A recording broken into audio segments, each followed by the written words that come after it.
buenos días y bienvenidos a Ampliación de Noticias. Son las 8:05 del jueves 21 de marzo.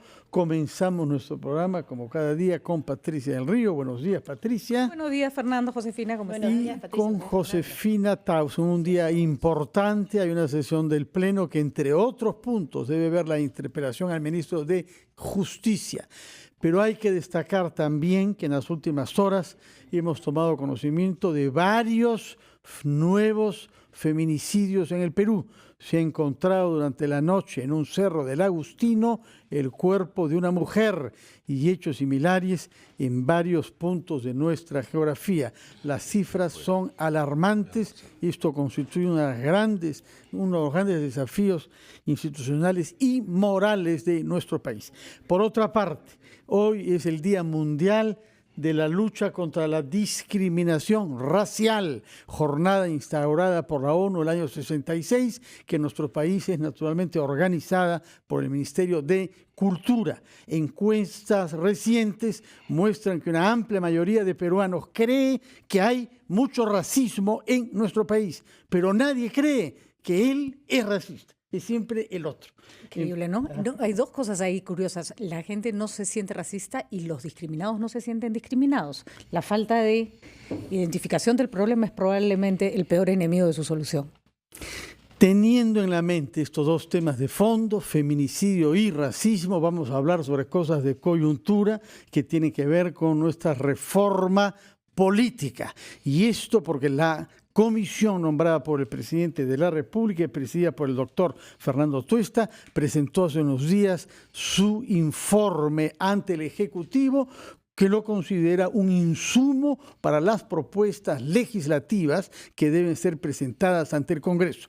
El doctor Tuesta está con nosotros y nos va a explicar ¿qué es lo importante que los ciudadanos deben retener de las reformas que usted está proponiendo, con el objetivo general, como usted lo dice, de que lleguemos el año 2021 con una democracia cabal que funcione plenamente? Buenos días, doctor Tuesta. Gracias por la invitación. Este es un paquete que en primer lugar tiene la particularidad de diferenciarse de otras propuestas que eran listados de modificaciones de ley. Hemos, a través de un diagnóstico que a su vez se basó en documentación, reuniones con bancadas, con partidos, sociedad civil, y hemos entregado, repito, este informe que tiene la particularidad de ser integral, coherente y por lo tanto no puede ser visto simplemente como una suerte de suma de sus partes. Dentro de ello hemos organizado esto alrededor de 4 ejes. Uno de ellos que tiene que ver con los temas de representación a través de las organizaciones políticas. Uno segundo que tiene que ver con temas de anticorrupción y control y rendición de cuentas. Uno tercero que tiene que ver con temas de gobernabilidad y control político. Y un cuarto alrededor de la ampliación y mejora de la participación política y electoral ciudadana. Entonces, a partir de eso, hemos propuesto 12 proyectos de ley, 4 de ellos de reforma constitucional, 8 no, y que tenemos además un plazo que va el resto del año para que el Congreso de la República pueda no solamente asumirlo, discutirlo, sino aprobarlo. Como tú has señalado, debemos de llegar al Bicentenario con mejores instituciones y propuestas que permitan cambiar la política en el país. Nosotros lo exigimos mucho, pero también tenemos que hacer para que esto sea posible. Y cuando decimos nosotros, es decir, en el conjunto de peruanos, porque acá estamos invocando también a la participación de los peruanos. No es posible que los ciudadanos solo critiquen, solo rechacen. Estamos dando la oportunidad para que se involucren. Y entonces es una reforma también para los ciudadanos y ciudadanas de nuestro país. Y esta es una propuesta que lo hemos hecho no solamente con responsabilidad, sino dando toda nuestra experiencia y conocimiento. Y esto efectivamente ha sido un informe entregado al gobierno y el gobierno ha señalado que va a estudiar y va a asumir aquello que considera conveniente para luego pasar al Congreso. Y esto es importante decirlo ahora, Fernando. esta propuesta no fue hecha ni a espaldas del Congreso, ni aprovechando una coyuntura y buenos tiempos para ir contra los partidos. Esto es para que existan mejores partidos, mejores instituciones. Ese es el propósito central de esta reforma, que se diferencia de otros, pero recogemos también lo mejor de las anteriores. Esto se va a presentar al gobierno y el gobierno lo tiene que presentar en forma de proyectos de ley al Congreso de la República. Nosotros ya hemos presentado los proyectos de ley al gobierno, porque el gobierno nos nombra y nosotros tenemos el encargo de presentar el informe. El gobierno, ayer lo dijo el primer ministro, van a discutirlo y sobre ese paquete verán si es que asumen todos o algunos. Y nosotros estamos ahora, lo de casi 3 meses, presentando a la ciudadanía cuál ha sido justamente nuestra propuesta. Y en ese sentido, solamente terminar la idea, hemos tenido una absoluta autonomía en el trabajo. No hubo ningún lineamiento, ni siquiera el presidente de la República hacia fines de diciembre nos dijo tienen que ir por acá. Sí hemos tenido reuniones, pero hemos mantenido muchas de las propuestas que justamente hace que el gobierno no haya recibido e inmediatamente entregado al Congreso de la República. ¿Cómo se aseguran que no entre un caballo y salga un camello? Que es la gran preocupación en estos casos. Bueno, pero eso ya no depende obviamente de nosotros e incluso también del gobierno, pero sí del gobierno y del Congreso en un sentido, voluntad política. Si no hay voluntad política, no hay reforma. Ahora, ¿cómo entender que acabando de aprobarse un referéndum en el que la población le ha dicho por amplia mayoría no a la bicameralidad, ustedes propongan la bicameralidad? A diferencia, por ejemplo, de la pregunta de si hay o no reelección, no hay ninguna posibilidad de distinción. Es una pregunta con una respuesta dicotómica clara.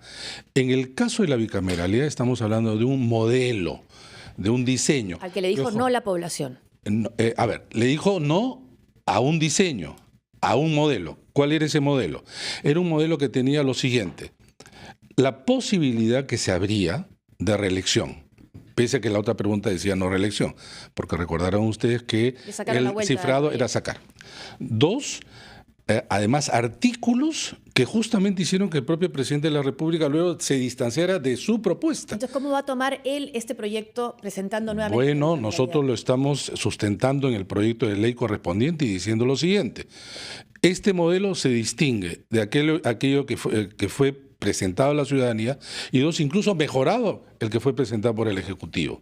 Porque creemos además que el modelo de la bicameralidad, que es un modelo histórico peruano desde el inicio de la República hasta el año 93 y que no debió modificarse. Entonces, ¿por qué? Fujimori, claro, Alberto Fujimori. ¿Por qué la gente o el ciudadano, el elector, vota en contra? Porque también miran al presidente y que había presentado proyectos que lo desnaturalizan en el debate y en el Congreso. ¿Usted ha hablado con el presidente de este punto, del retorno a la bicameralidad? Nosotros hemos presentado esto pero lo ha en las exposiciones. Este punto, decirle... No hemos discutido, nosotros hemos presentado. Sí, nosotros no solamente lo hemos dicho. Nosotros hemos presentado con todo aquello que consideramos que debe ser y debe estar en una propuesta de reforma.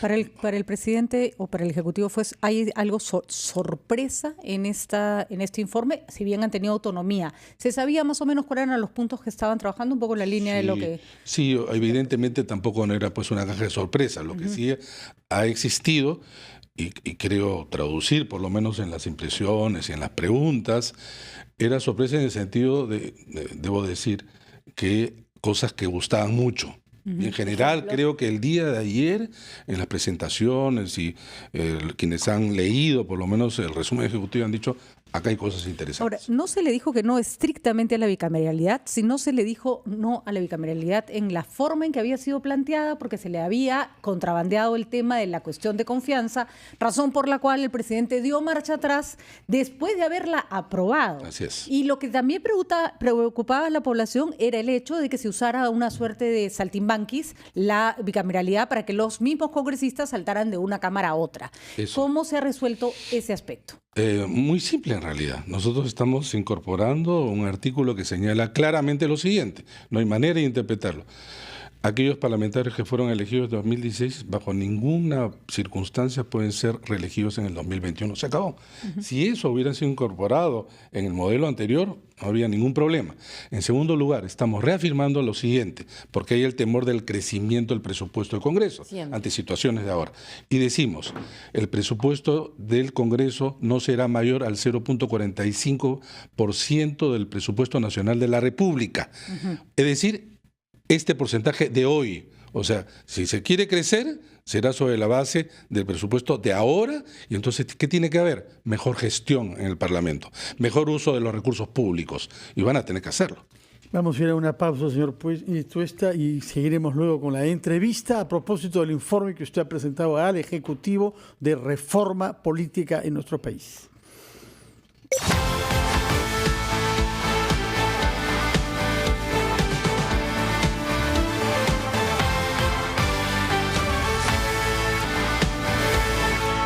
Son las 8:17, estamos entrevistando al doctor Fernando Tuesta, presidente de la comisión que ha hecho propuesta para una reforma política al Ejecutivo. Expresidente. Usted no, expresidente. Ya terminó el trabajo.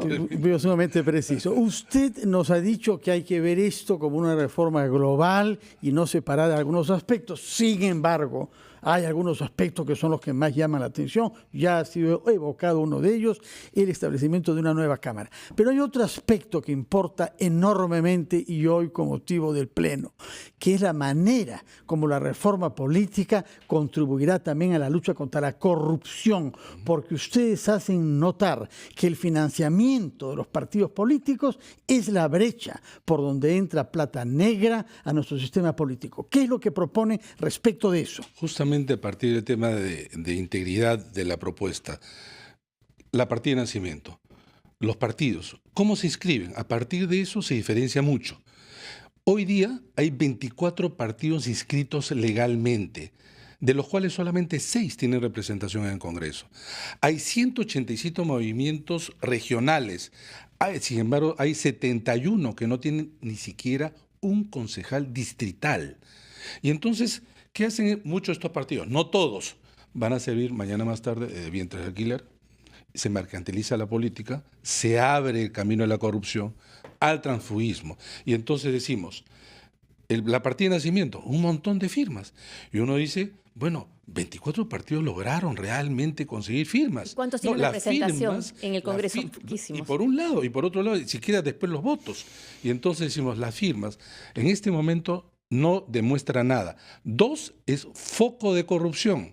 Se crea mercado negro, es un gasto al Estado. Entonces decimos, ya no más firmas.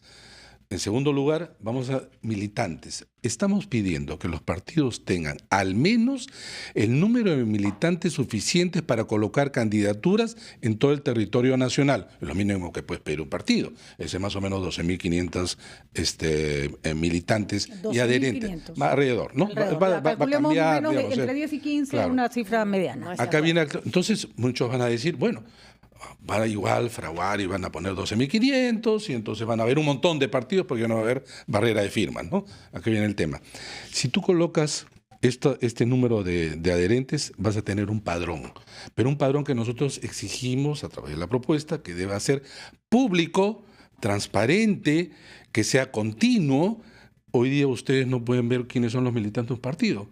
No estamos hablando de partidos clandestinos, estamos hablando de partidos democráticos, en principio que se debe saber quiénes son. Y entonces adquieren derechos, y acá viene el tema. Entonces, ¿se podrían multiplicar los partidos? Acá viene la relación con las elecciones internas.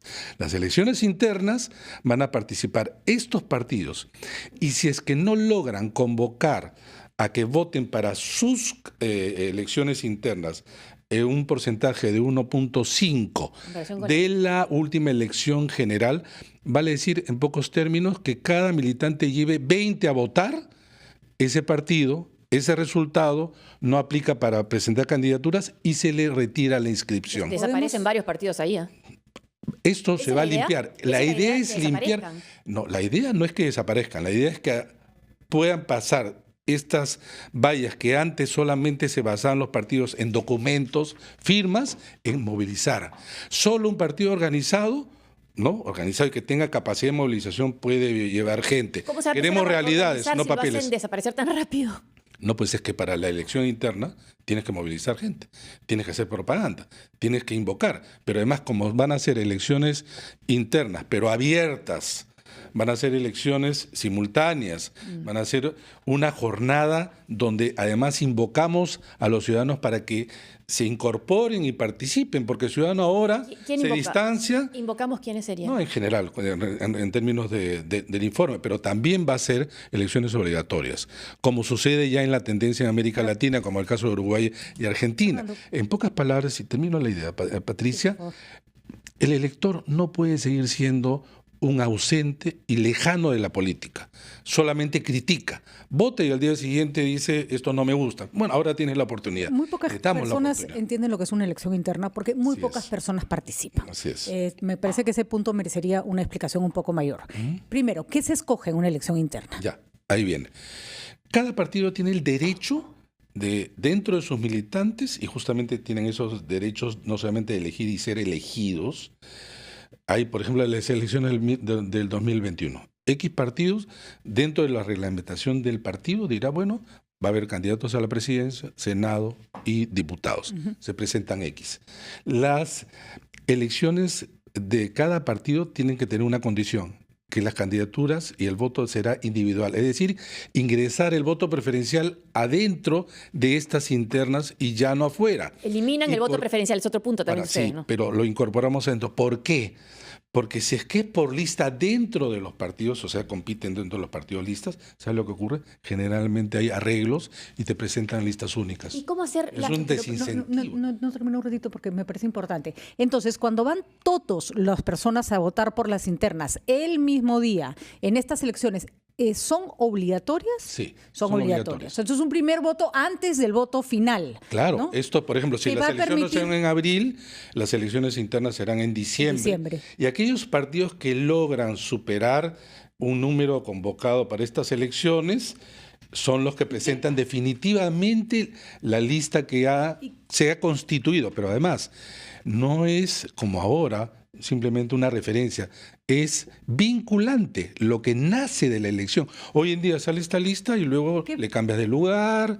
¿Qué ¿no? vendría en la cédula? Viene, ya, yo decido que voy a votar por el partido, no sé, del Sol. Entonces, que marco ese partido y dentro digamos- de eso escojo las opciones que quiero que vayan a la lista de Ya, los si candidatos. si es manual, obviamente a través de una cédula única. Si es electrónico, más fácil. Pero tú vas a tener 3 cuerpos: presidente, senado y diputados. Por ejemplo, en el caso de Lima, digamos, en el partido aprista, ¿De acuerdo? dentro del APRA se decide que hay 3 candidatos. ¿no? ¿Cómo se decide y saber si Ellos sobre su su transparente? debe haber candidatos primero. Bueno, igual, para determinar Primero, candidatos también no, tiene que una ser serie de transparente requisitos, una serie de la elección. requisitos propios. No hay elección, sino tú candidateas. Primero cumpliendo requisitos propios del partido. Los que la cúpula Digamos que decide. sea. No, imagínense que sean 3 dirigentes del partido, lo que fuera. No, el APRA Y siempre ha entonces- sido uno, ¿no? Generalmente, últimamente. Ya, pero supongamos que puede ser otro Pero el partido. requisito va a O sea, ser que en la sea cédula aparezca más de uno. lo que quiero decir, no, es que no van a aparecer los 3, sino se sortearán números y de repente tú eres 1, 2, 3 y son candidatos del mismo partido. De acuerdo, sí, eso queda claro. Entonces, en el cuadrado respectivo a ese partido tú marcarás que yo quiero que el candidato del partido sea el número 2. Pondrás el número 2. Dentro de una terna o lo que sea. Dentro de una terna puede ser 1, puede ser 3, puede ser Puede ser 5. uno. Pero de repente, pero es que depende del reglamento de cada partido, ¿no? Este partido dirá, ahora generalmente se van a presentar muchos, digamos, en la parte de la Cámara de Diputados dirá, para el caso de Lima se presentarán 15, bueno, se comenzarán a tener un número y marcaremos el número correspondiente. Igual para el Senado. Pero acá viene el tema.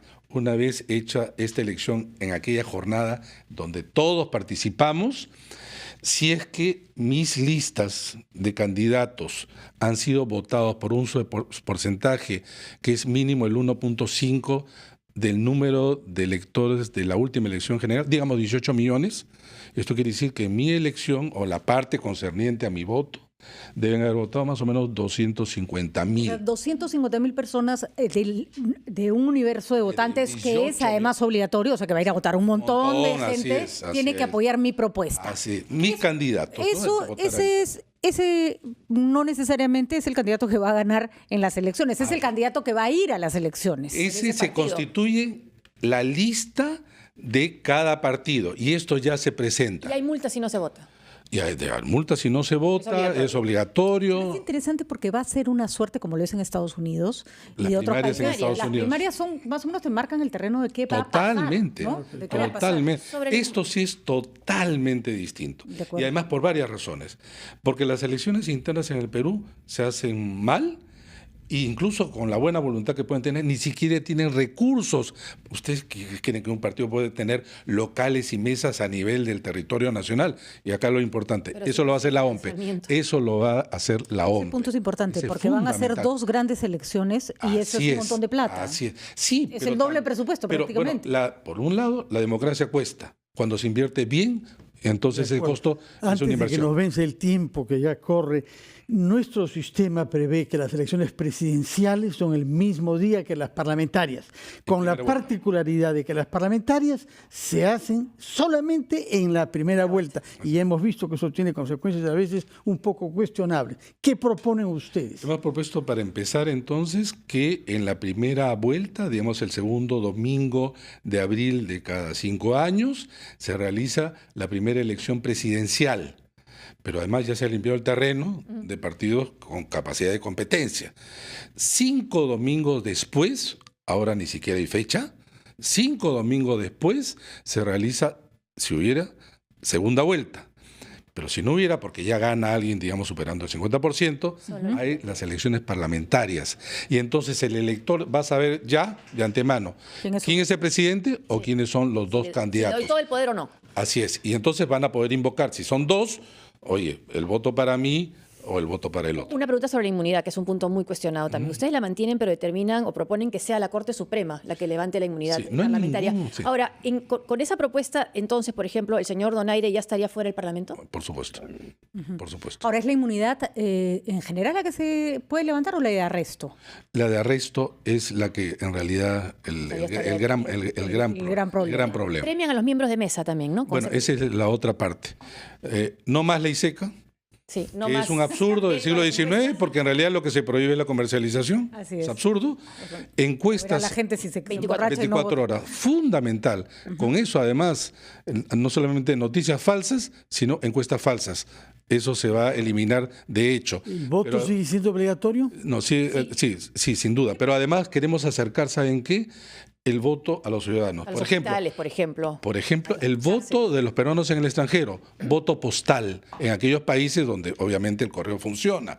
Y entonces no vas a tener que desplazarte, como ha ocurrido. La tasa de ausentismo en las elecciones, en el referéndum, fue cerca del 70% de peruanos en el extranjero. Ponen muy Queremos entonces acercar el voto. Voto en centros penitenciarios, Paridad. voto en hospitales y paridad y alternancia de todas maneras. La mejor demostración, Pero el la Congreso- comisión, Era 3 mujeres, 2 hombres. Pero el Congreso dijo no a la paridad. Bueno, nosotros insistimos que es lo mejor. Una mejor calidad de la democracia Una última pasa por la paridad y pregunta, en la Fernando, alternancia. o vamos a continuar. No, lamentablemente tenemos que parar. Una entonces rapidito. ¿Cuál de todas las propuestas crees que va a tener más resistencia? Es difícil. Nosotros quizá se va a discutir un poquito la bicameralidad, que todos dijeron que sí. Y yo creo por un tema, esperemos que así no sea, de coyuntura, porque ese es uno. Creo que el tema de las elecciones internas, pese a que todos han dicho que sí, pero han dicho con intervención de la OMPE, puede quizá ser un tema de discusión. Pero hay que explicarlo bien, porque ¿saben qué? Los partidos grandes, los partidos de alguna manera, grandes a nivel peruano me refiero, ¿no? Estarían contentos con esta reforma. Bueno, muchísimas gracias. Usted cumplió a tiempo. Nosotros también tenemos que parar a las 8:30 para titulares de la mera hora. Muchas gracias y felicitaciones por Muchísimas haber gracias. cumplido con presentar este informe en los plazos breves y estivales que se le ofrecieron. Muy buenos días. Gracias a ustedes.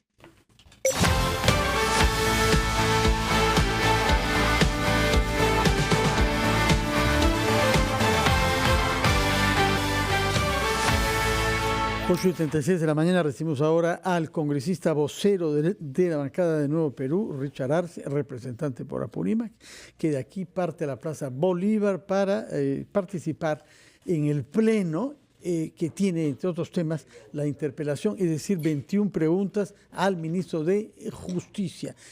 ¿Cuál es la actitud en Nuevo Perú? Han leído ustedes naturalmente las preguntas, saben que es una iniciativa de la congresista Jenny Vilcatoma, que ha contado sobre todo con los votos de los fujimoristas para llevarse a cabo. ¿Qué es lo que evalúan ustedes en Nueva Perú que pueda pasar en la sesión de hoy? Mira, yo voy a partir que hay una premisa determinante en la labor congresal. Las interpelaciones deberían ser lo más normal posible y además permitir justamente el equilibrio de poderes entre el Ejecutivo y el Legislativo. Pero en una circunstancia donde se tiene la posibilidad de la colaboración de la empresa involucrada en el escándalo más grande de corrupción como es Lavallato, hacer esta interpelación es bastante sospechoso. Además, tiene una pretensión clara de querer tumbarse ese acuerdo que se tiene con el Brasil. Y a eso no nos vamos a prestar, a ese juego perverso que están utilizando el fujimorismo, el aprismo, para tumbarse este acuerdo de colaboración que nos va a permitir conocer la verdad. Eso es determinante para el país, porque acá se ha perdido mucha plata. Es curioso, son ellos que reclaman que el monto es pequeño, que 610 millones es muy poco para el Estado peruano, de acuerdo. Pero ellos fueron los que aprobaron el proyecto de ley que generó el marco donde se ha desarrollado este acuerdo. Fue aprobado por mayoría fujimorista y aprista. Nosotros nos opusimos a ese proyecto de ley porque estábamos exigiendo que se generen mecanismos para generar mayor beneficio para el Estado peruano. A ellos no les interesó en su momento y ahora son los primeros que levantan la voz y están criticando un acuerdo que le corresponde estrictamente a la Fiscalía y a la Procuraduría. El ministro, por más ministro que es, sé que preside el Consejo de Defensa Jurídica Nacional, que está adscrito a todos los procuradores ad hoc, pero él no puede, el ministro no podría tener injerencia en la labor de un procurador. Y Jenny Vilcatoma lo sabe. Recordemos bien lo que pasó con Figalo. Ella denunció a Figalo porque pretendió hacer una intromisión en el trabajo de la Procuraduría. Fíjate la contradicción, el doble rasero. Lo grabó. Inclusive lo grabó y todo porque estaba viendo una intromisión. Imagínate, si los procuradores sobre Odebrecht, justamente, sobre Odebrecht, a la función de un ministro, significa que la defensa del Estado está sujeto a la tendencia política que está gobernando. Sería gravísimo para nuestro país. Basta leer En consecuencia, nosotros no vamos vamos a participar de la interpelación, pero acá hay una intencionalidad. De repente van a querer censurar al ministro, con el objetivo de dar un mensaje negativo al Brasil, para decirles a los brasileños, a Odebrecht, a OAS y a todos los que quieren declarar, mira, acá hay una presión política. ¿Qué hace el Congreso metiéndose en un tema que es estrictamente jurisdiccional del Ministerio Público, del Poder Judicial y de la Procuraduría? ¿Tienen los votos para censurar al ministro? Espero que no. Pero contándolos aproximadamente, ¿cuál es su impresión? Yo espero que no. Y en realidad veo que hay un equilibrio. Lamentablemente es impredecible el Congreso. Ayer se formó una bancada que es de Ripley, porque hay gente que es de extrema derecha, hay otros que son de extrema izquierda. Entonces, los extremos se juntan. Los extremos se juntan, es saludable, ¿no? Pero es bastante inviable esas posibilidades de que se estén juntando posiciones tan contradictorias. ¿Cuál es el número de votos que se necesitan para una censura?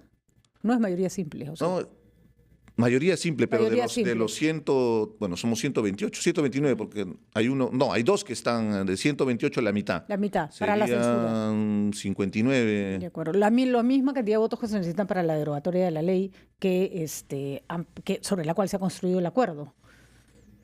Que es, Sí, es la parte más complicada. Ese es el trasfondo. Quieren tumbarse la ley, tal vez esa es la intencionalidad. Lo concreto es que una vez más el poder político está haciendo una intromisión en un espacio jurisdiccional de investigación que requiere transparencia. ¿Cuál va a ser la labor de congresistas como usted y como otros que han venido a conversar con nosotros sobre la necesidad de alguna manera, dividir la responsabilidad del Ejecutivo de la responsabilidad del Ministerio Público durante la interpelación? Si uno ve el pliego de preguntas, hay varias que están hechas simplemente para que el señor Ceballos no pueda contestarlas o para que a la hora de tratar de contestarlas no diga nada satisfactorio, porque son preguntas que no tienen nada que ver con su labor. Obviamente no es difícil saber qué va a hacer la oposición, le van a caer encima. ¿Cuál va a ser la labor de ustedes en ese proceso interpelatorio? Tenemos que hacer didáctica política, tenemos que explicar al país que eso le corresponde a la Fiscalía. Imagínate cuántos casos de investigación fiscal en este momento se están desarrollándose, más todavía con colaboración eficaz. Significa que debe haber la reserva correspondiente, porque si la Fiscalía suelta esa información, se caen los procesos. Entonces ¿por qué hay esta intromisión política? Porque hay gente dentro del Congreso que está involucrado en los procesos. Y cuyos líderes están procesados o encarcelados. ¿Sería conveniente que renuncie ya el ministro de Justicia? No, de ninguna manera. Además, hay un empezó a detalle consultar? inconstitucional. Todavía todavía el no- Congreso de no la recibió el voto de República no confianza. le ha dado el voto de confianza. Seamos respetuosos. Seamos respetuosos del reglamento, de la Constitución y sobre todo de ese equilibrio de poderes que tiene que haber entre el Ejecutivo y el Legislativo. Acá lo que está primando es un ambiente de impunidad con esta intencionalidad desde el fujimorismo, desde el aprismo, para poder tumbarse el acuerdo de colaboración. Esa es la única verdad y hay que enrostrarlo y hay que exponerlo en el Congreso de la República. La homologación del acuerdo por el Poder Judicial pondría más o menos fin a el acuerdo con Odebrecht, a tanta interferencia política. Eso sí están en condiciones de presionar, no al ministro, pero podemos ustedes preguntar en qué va la homologación con el Poder Judicial, porque una vez que el Poder Judicial dice esto va, se acabó la discusión, ¿no? Pero ¿te imaginas en qué situación se encuentra la jueza o el juez encargado de hacer la homologación en este momento, la jueza, ¿no? al ver la arremetida de un poder político como el Congreso? Pero reconocerá Estamos haciendo congresista presión. que después de la interpelación probablemente la presión sea peor. A eso me refiero. Acá vamos a ser claros y objetivos. O estamos con la corrupción o la confrontamos. El día de hoy en el Congreso de la República vamos a ver cuál es la posición que tienen cada uno de los involucrados justamente en procesos donde está relacionado la vallata. Pero ahí hay un punto en que creo que cuando la oposición se organiza, es que a la oposición le corresponde un grupo, o sea, se enfrenta a un grupo tan heterogéneo, que no es bancada de gobierno, que son congresistas de distintas carteras políticas, que no hay una estrategia coordinada para responder. Porque si bien la gente está del lado de la lucha contra la corrupción, ha empezado a calar la idea de que se le han dado demasiadas goyorías a Odebrecht y que se le está permitiendo al ladrón quedarse en casa. Y no parece haber habido una contraofensiva lo suficientemente clara y sólida para que en la opinión pública no crezca esa idea, que finalmente es la que van a terminar imponiendo en esta interpelación. A eso es a lo que quieren llevar el señor Ceballos, a que reconozca o a que de alguna manera pongan en evidencia que el acuerdo es pésimo para el Perú. Esto me hace recordar lo sucedido con Inostroza Pariachi cuando hubo el blindaje. ¿Recuerdan bien quién fue la defensora, la que sustentaba las leguleyadas para evitar que se haga la acusación constitucional entre gallos y medianoche en la comisión permanente? Fue la congresista Jenny Vilcatoma. Entonces es bastante sospechoso, ¿no? Lo segundo, sí. Nosotros tenemos la responsabilidad y por eso estamos en los medios para poder informar. De Y acuerdo. concuerdo contigo, debería haber un nivel de coordinación. Es una debilidad que se tiene en la oposición, pero es momento de poder aclarar y en el Pleno del Congreso marcar posición respecto a esta situación que va a generar un ambiente de ¿Y impunidad. por qué no presentar una cuestión previa para que primero se vea la confianza del gabinete? Podría ser una alternativa muy interesante. Vamos a hacer el análisis con los especialistas para ver si podría darse esa posibilidad, porque ya fue aprobado. Tiene poco tiempo, 15 minutos le quedan. Solo antes creo que ya estamos por terminar la Sí, entrevista. pero- Lo hemos estado preguntando a todos los congresistas y quiero precisar lo del caso de la congresista Marisa Glave sobre la semana de representación. Ella me ha informado que le falta solamente diciembre del 2017, que julio del 2018 pidió que ella suspendió su semana, pidió que no le pagaran, que no hubiera el desembolso, y el resto de meses que faltaban es porque se han suspendido esas semanas. En su caso, he visto que faltan 3 meses. Usted los presentó y no aparecen en la web, los va a presentar. ¿Cuál es la situación? Sí, hemos hecho una revisión de toda la bancada. En mi caso particular, yo presenté todos mis informes de representación. aparecen 3 No lo han meses. actualizado No en la página web y Sí. pediríamos más bien al Congreso que actualice. Ya hemos remitido un documento, no solamente de mi persona, Octubre, sino de noviembre, otros. diciembre de 2017 faltan. Yo hice semana de representación, están mis informes. Entonces no está detallados. actualizada la página. No está actualizada Y otra la cosa, página cuando web. se suspende la semana de representación, como ha sido el caso último de septiembre de 2018, por ejemplo, ¿se paga igual No nos pagaron el mes de septiembre cuando se ha suspendido? suspendió Y eso por en el otros tema. casos, cuando también se ha suspendido, tampoco se paga, Que recuerde, solo fue el mes de septiembre de 2018. que no se pagó. Sino que no se pagó. Y Acá lo grave es que hayan viajado al extranjero y después hayan aprovechado cobrando. Eso, No, eso- pero- eso es lo más grave, no es lo único, pero lo más Ahí No grave. es hay lo un único, tema bien. pero también que se no, pueda- evidentemente, y- que sea y- transparente, no, por que se favor. pague, si se ha suspendido, Que sea tampoco es transparente, conveniente, ¿no? Que sea transparente.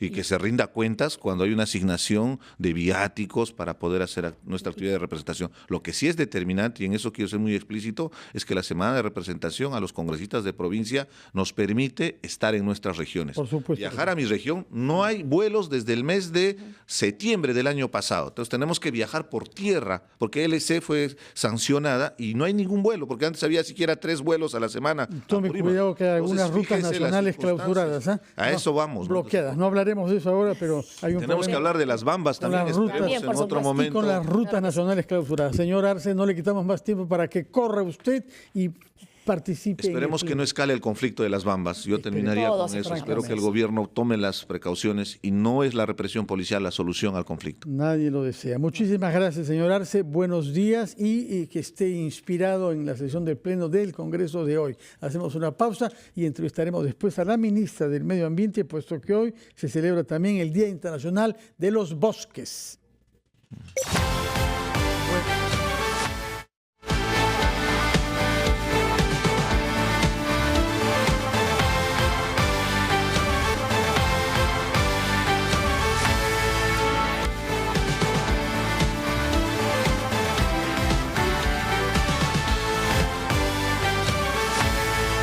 Son las 8:50 de la mañana y hoy es también el Día Nacional de Bosques. Esto nos concierne en alto grado porque 2/3 partes de nuestro territorio, más o menos, están ocupadas por bosques a los que prestamos relativamente poca atención.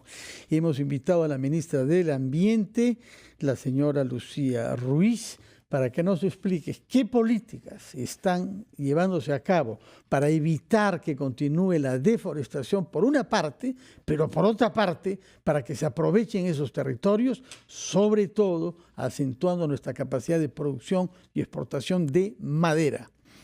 Muchísimas gracias por la invitación y por regresar acá a acompañarlos en estas mañanas y sobre todo por poner sobre la mesa un tema tan importante como el del Día Mundial de Bosques, que se lleva a cabo hoy con un lema muy interesante, es bosques y educación.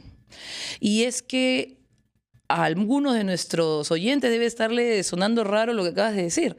Has dicho que 2/3 partes de nuestro país es bosques y habrá personas que consideren, sobre todo si en la costa peruana está 2/3 partes de la población, que no es así lo que estás diciendo. Y es verdad, somos un país privilegiado, estamos en Latinoamérica en el segundo lugar en bosque amazónico, y sin embargo no lo conocemos.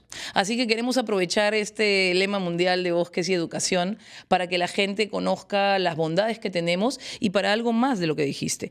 Una propuesta, todo en propositivo respecto a cómo usarlos, mantenerlos en pie y valorarlos. No solo es madera.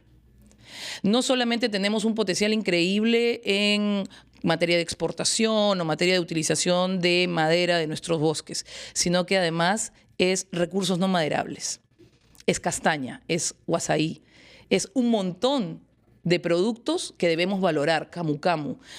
Y lo que estamos haciendo como ministerio es eso, que la gente lo conozca, que la gente lo valore, y que podamos movilizar financiamientos públicos y privados para que nuestros bosques no se pierdan, sino que al contrario se mantengan y sean productivos para la gente que los habita. Uno de los grandes problemas que genera nuestros bosques es que la posibilidad de sacar de ahí productos es muy complicada, entre carreteras que no funcionan, el hueco que las tapa, las distancias son larguísimas, los productos se valoran en el camino. O sea, hay un tema de conectividad con nuestros bosques que no ayuda mucho a que esta variedad de productos pueda ser aprovechada. ¿Qué hacemos con eso? No, muy interesante porque deberíamos de diferenciar las oportunidades también según los bosques. Tenemos una importante representación de bosques secos en el norte del país, cuya conectividad es quizás un poco mejor que la que podemos hablar de los amazónicos, etcétera. Hay mucho bosque húmedo en las partes altoandinas que también está teniendo mucha oportunidad con plantaciones, reforestación y oportunidades para las poblaciones. Tú estás hablando básicamente de un tema de conectividad en Amazonía, con bosques amazónicos, en donde son las carreteras asfaltadas que nosotros conocemos en la Amazonía están cambiadas por el tema de los ríos, fundamentalmente.